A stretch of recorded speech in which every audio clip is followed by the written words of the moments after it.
में लग गए, इसीलिए आज के तारीख में ये दोनों के खिलाफ हम ये अविश्वास तीर्मान ये सभा में लगाए। तेलंगाना को जो आश्वासन दिए वो आश्वासन पूरे नहीं किए, इसीलिए आप क्यों हो रहे हो? तो वही खुद ही कह रहे हैं ना, हम एक हो गए तो आप क्यों परेशान हो रहे हो? चलो बैठो।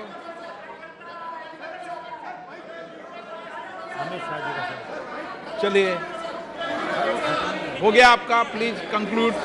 ओ please conclude. Speaker sir, Amit Shah गार की एक बात मैं याद दिलाना चाहता हूँ। डॉक्टर केशवराव बलिराम हेगडेवर, he belongs to Telangana, Kandakurti, Nizamabad district, Telangana state, who has started RSS in 1925. ये तेलंगाना से जो सर वो नागपुर के नहीं है, निजामाबाद कंदकुर्ती तेलंगाना के है, मगर तेलंगाना के ऊपर आप गुस्सा मत दिखा सकते, क्योंकि 1984 में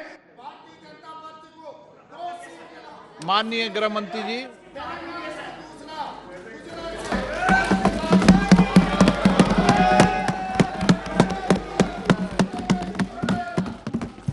अब बैठ जाओ भाई। हो गया, माइक बंद हो गया। अध्यक्ष जी ने मुझे खड़ा किया भाई।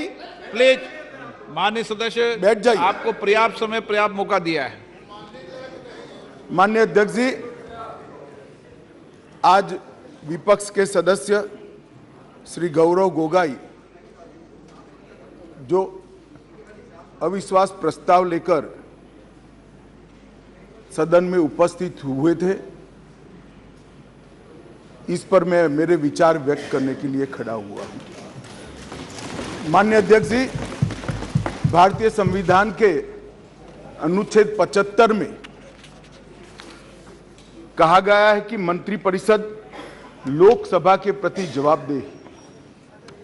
इसलिए इसी अनुच्छेद 75 को प्रतिबंधित करने के लिए लोकसभा के नियम 198(1) से 198(5) तक मंत्रिपरिषद में अविश्वास का प्रस्ताव रखने की प्रक्रिया नियत की गई है। माननीय अध्यक्ष जी, जब से आजाद हुए तब से 27 अविश्वास प्रस्ताव और 11 विश्वास प्रस्ताव इस सदन में प्रस्तुत हुए।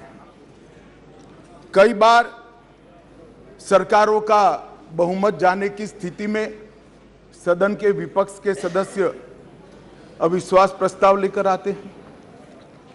कई बार बड़े जन आंदोलन के समय प्रजा की भावना को प्रतिबिंबित करने के लिए अविश्वास के प्रस्ताव लेकर आते हैं। ये एक अविश्वास का प्रस्ताव ऐसा है जिसमें प्रधानमंत्री और मंत्रिमंडल के प्रति न जनता को अविश्वास है, न सदन को अविश्वास है, और ये विश्वास प्रस्ताव लेकर आए। माननीय अध्यक्ष जी, इसका उद्देश्य क्या है?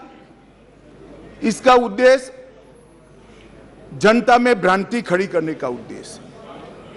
मैं उनको इतना ही कहना चाहता हूं कि भाई, अविश्वास प्रस्ताव जब आप लेकर आते हो तो इस पर जो चर्चा होती है वो चर्चा में सरकार के विरोध में कुछ मुद्दे तो रख देते।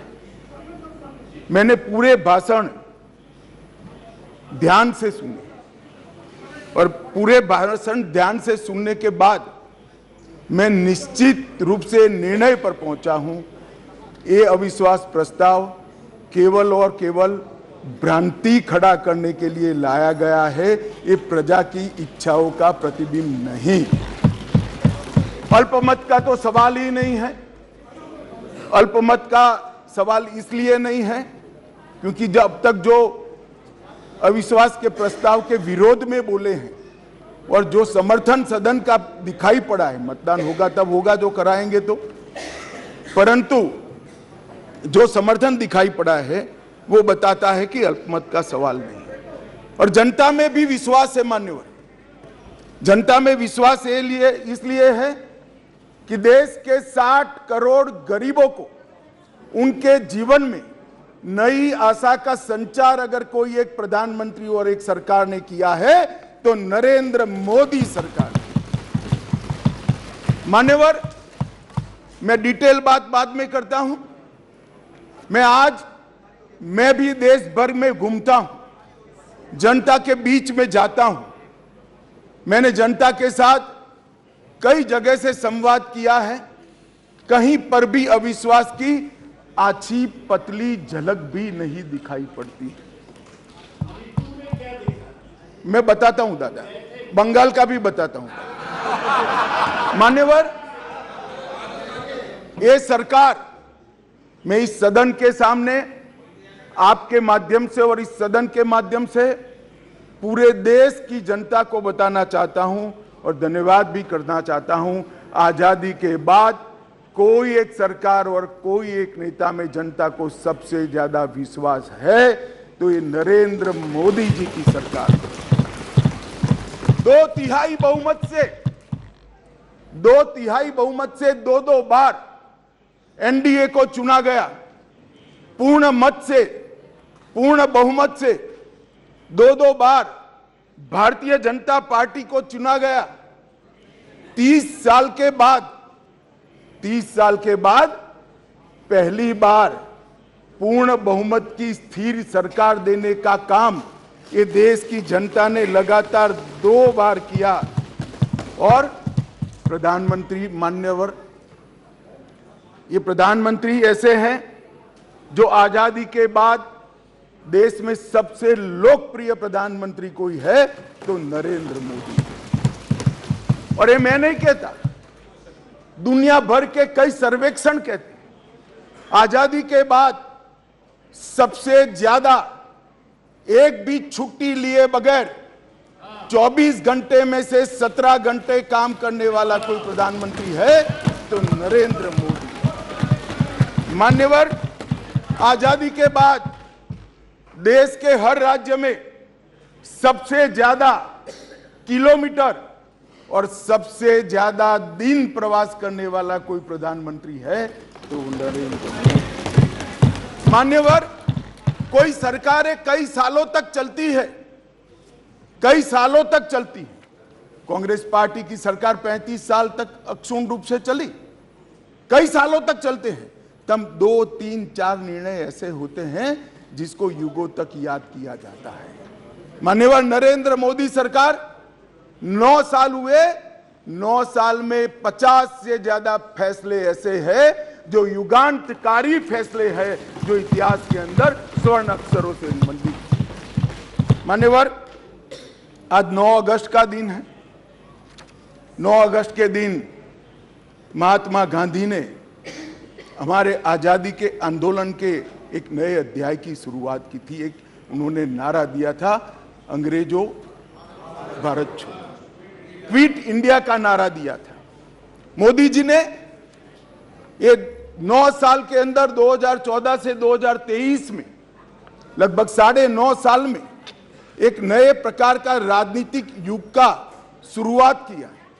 मान्यवर, लगभग 30 साल से इस देश की राजनीति भ्रष्टाचार, परिवारवाद और तुष्टीकरण के नासूर से ग्रसित रही। सारे के सारे जनादेश, कोई भी चुनावी विजय पराजय के आंकड़ों के एनालिसिस करने वाले पंडित सारे जय पराजय को देख ले।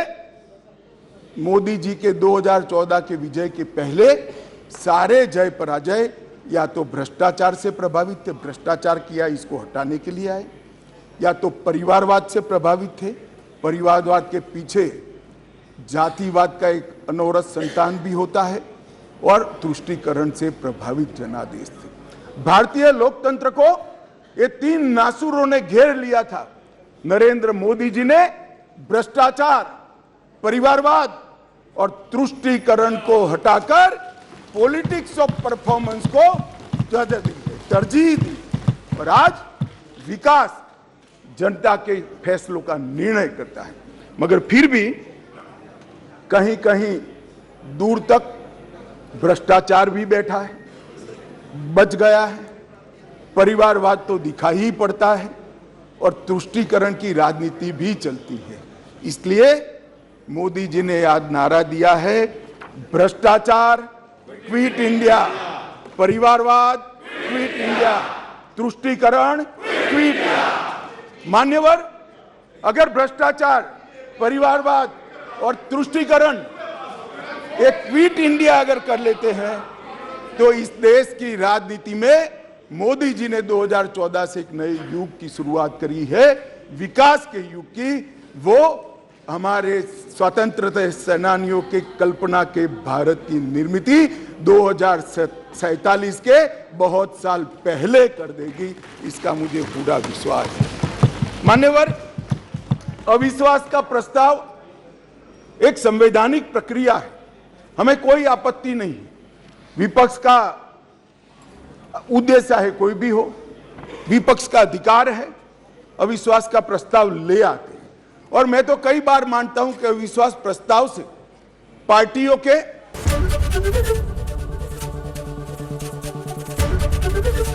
एबीपी गंगा, खबर आपकी, जुबान आपकी।